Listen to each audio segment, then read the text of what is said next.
നമസ്കാരം. നമ്മളിൽ പലർക്കും പരാതിയാണ് ജീവിതം വിചാരിക്കുന്ന വഴിയിൽ പോകുന്നില്ല എന്ന്.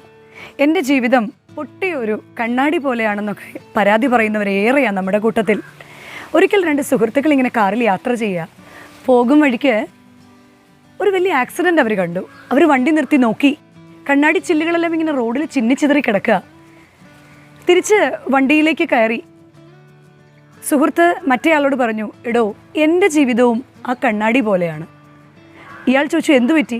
ഇതുപോലെ ചിന്നിച്ചിതറിയ ഒരവസ്ഥയാണ് എൻ്റെ ജീവിതത്തിന്.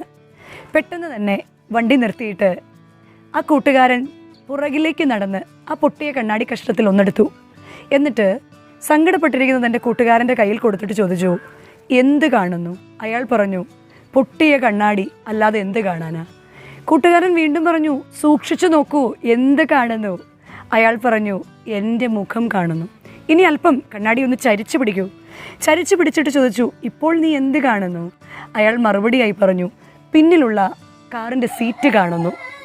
വീണ്ടും അത് പ്രകാശത്തിന് അഭിമുഖമാക്കി വെച്ചിട്ട് ചോദിച്ചു, ഇപ്പോൾ നീ എന്ത് കാണുന്നു? അതിലേക്ക് പ്രകാശം അടിച്ചിട്ട് എൻ്റെ മുഖത്തേക്ക് പ്രകാശം വരുന്നു. സുഹൃത്തെ, എന്താണ്? ഇത് കേട്ടു നിന്ന കൂട്ടുകാരൻ അയാളുടെ തോളിൽ തട്ടിയിട്ട് പറഞ്ഞു, പ്രിയ കൂട്ടുകാരാ, ഇതുപോലെ തന്നെയാണ് നമ്മുടെ പരാതികളും. നമ്മൾ പലപ്പോഴും പറയും, ചിന്നിച്ചിതറിപ്പോയി എൻ്റെ ജീവിതം, ഞാൻ വിചാരിച്ചതുപോലെ പോകുന്നില്ല എൻ്റെ ജീവിതം. എന്നാലും പൊട്ടിയ കഷ്ണമാണ് നീയെങ്കിലും നീ നിന്നിലേക്ക് നോക്കുക. ഇനിയും അനന്തമായ സാധ്യത നിന്നിലുണ്ട്. കാരണം ബുദ്ധിഭ്രമമോ ബുദ്ധിമാന്യമോ ഒന്നും നിനക്കില്ല. നിനക്ക് കണ്ണുണ്ട്, കൈയുണ്ട്, കാലുകളുണ്ട്. ദൈവം നൽകിയ എന്തെല്ലാം അനുഗ്രഹങ്ങളുണ്ട്. പരിശ്രമിച്ചാൽ ഇനിയും ഉയർത്തെഴുന്നേക്കാൻ നിന്നിൽ ഒരു ശക്തിയുണ്ട്. ഒരു ഇത്തിരി പോണം പ്രകാശം മതി ഒരു വലിയ കാട് കത്തിക്കാൻ എന്ന് പറയുന്നത് പോലെ ഇത്തിരിയുള്ള നിൻ്റെ ഉള്ളിലെ വെട്ടം ഒന്ന് പുറത്തേക്ക് കൊണ്ടുവരിക. ഇനി നീ ഒന്ന് പുറകിലേക്ക് നോക്കുക. എത്രയോ ആളുകൾ നിന്നിൻ്റെ പകുതി കഴിവുകൾ പോലും ഇല്ലാതെ ലോകത്തിൽ ജീവിക്കുന്നു. അംഗവൈകല്യത്തോടുകൂടി ജീവിച്ചിട്ട് ലോകപ്രശസ്തനായ ശാസ്ത്രജ്ഞനായി മാറിയില്ലേ സ്റ്റീഫൻ ഹോക്കിൻസ്? വീണ്ടും നീ നോക്കുക, എത്രയോ പേര് ഇന്ന് പട്ടിണിയിൽ കിടക്കുന്നു. എത്രയോ പേര് നമ്മൾ ദാരിദ്ര്യത്തിൽ നമ്മൾ ആഹാരം കഴിക്കുമ്പോൾ ജീവിച്ചു പോകുന്നു. അവരിലേക്കൊന്ന് നോക്കുക. നിൻ്റെ മുന്നിലുള്ളവരെ നോക്കി നിരാശപ്പെടാതെ നിന്നോളം എത്താൻ കൊതിക്കുന്നവരെ അവരുടെ കണ്ണുകളിലേക്കൊന്ന് നോക്കുക. ഇനി പ്രകാശത്തിന് അഭിമുഖമായി നിൽക്കുക.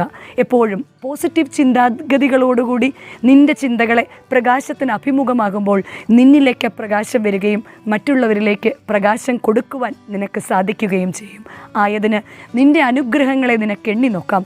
പൊട്ടിയ കണ്ണാടിയിൽ പോലും നിൻ്റെ മുഖം കാണുവാൻ, പിന്നിലുള്ളതിനെ കാണുവാൻ, സ്വയം പ്രകാശിക്കുവാൻ നമുക്ക് സാധിക്കുമ്പോൾ മാത്രമാണ് ജീവിതം ധന്യമാകുന്നത്. നമ്മുടെ അനുഗ്രഹങ്ങളെ എണ്ണി നോക്കാം. നന്ദി, നമസ്കാരം.